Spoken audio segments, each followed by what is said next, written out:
Hello, my name is Doug Currier. I'm the author of Senorita Death. One gets to a certain age when one's parents and older relatives, friends, acquaintances, and some of those well known that one doesn't know, actors, musicians, artists, authors, begin to die off from illness, trauma, and merely age.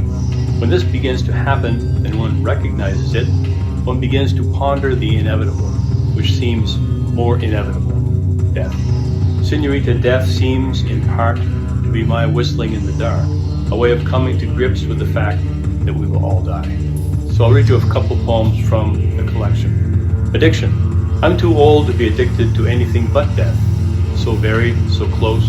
I can smell her breath, one night alcohol, and other embalming fluid, gasoline, or highway exhaust.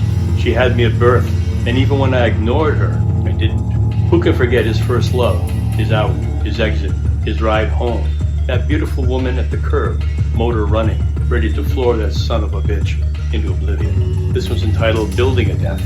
We play at this, rehearse an advanced directive, living will, dole out organs selflessly, pretend a nonchalance in the leaving, wait a week or so, no tubes, no appliances, for God's sake, no undue expense. Ever mindful of others, we pile on the after effects, the tasteful music meant to mediate our departure, the decorations, flag draped and solemn, floral and candle lit to befit whom we were, the really last words. We prescribe as if someone's listening, as if we will hear any of it from that narrow hallway, the bathroom light on at the end. We've always left a light on for those poor bastards stumbling ahead in the dark. It's cheating death. Always a good sport, she let me have a wife, children, then grown children, even let me stray some, feel a little immortal before reminding me of her claim. She gave me more years than I ever expected, and no more pain than I could bear. I went out on her, stood her up a lot, moved along, telling her what I thought she wanted to hear. She just sat there with that throaty laugh, drumming her fingers on the bar. I'm in good company, and not without a school. The graveyard or churchyard poets in the 18th century, precursors of the Gothic novel and the Romantic literary movement, wrote meditations on human mortality, reflections on death and the afterlife. Thomas Gray's elegy written in a country churchyard is a good example, but there were several poets who belong in this tradition, including Goldsmith, Cooper, Smart, and Keats. This was entitled Waiting. Those things you miss that you simply don't know you miss. Those people who come to you in sleep, whose cryptic conversations fueled by dream that fade in sunlight, those scents and sensations from times so far in the past as to be forgotten. Great things you've done, as if you'd ever be allowed to relive any of those ebullient moments when you had hope and did not know death in all her patient, seductive waiting. Last piece of sky. Death can be a beautiful woman as well as not.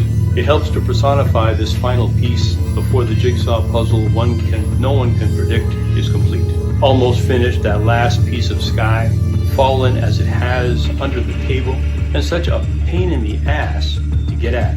Almost within reach. At this age, the stage of old and infirm, I write poems about dying as if I won't ultimately live them out. But it helps to know that I'm expectant, that it may not be all fog and forgetting as the final piece fits into this simple intricacy that is death. Finally, I'd like to read Shoes.